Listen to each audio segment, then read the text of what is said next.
10 نصائح مجانية للشباب.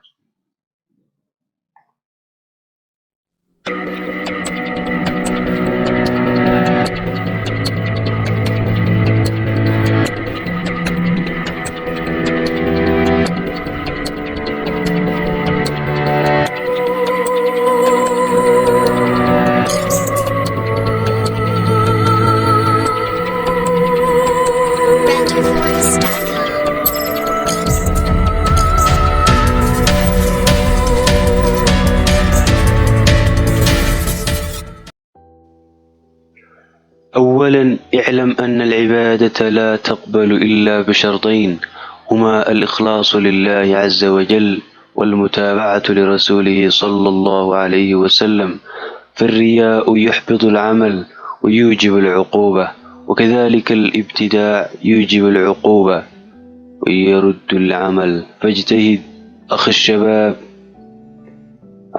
الشاب في تصفية نيتك من الرياء ورؤية المخلوقين، واحرص على تصفية أعمالك من الابتداع والسير على طريق المصطفى صلى الله عليه وسلم. ثانياً، حافظ على أداء الصلوات المكتوبات في أوقاتها، فإن ذلك أفضل الأعمال.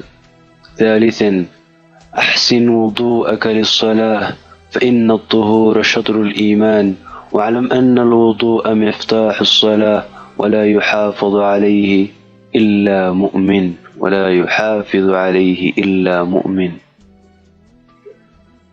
رابعاً، لا تتأخر عن أداء الصلاة في المسجد، فإن صلاة الجماعة واجبة لا يجوز تركها دون عذر. خامساً، تعلم أحكام الصلاة وكيف كان هدي النبي صلى الله عليه وسلم، واستعن على ذلك ببعض الكتب النافعة كشروط الصلاة للإمام محمد بن عبد الوهاب، وصفة الصلاة للعلامة ابن باز رحمهم الله.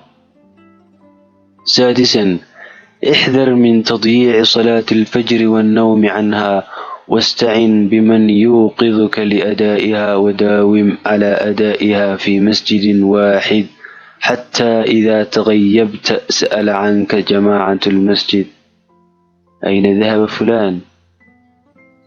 سابعاً، احذر من الرياء في الصدقات، واعلم أن صدقة السر تطفئ غضب الرب، فاخف صدقتك حتى لا تعلم شمالك ما تنفق يمينك.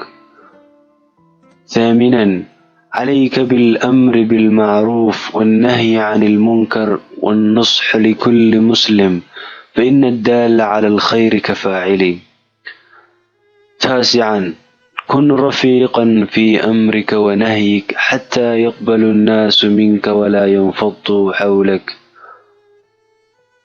عاشراً، كن حسن الخلق مع أهلك وجيرانك وأصدقائك، فإنه ليس شيء أثقل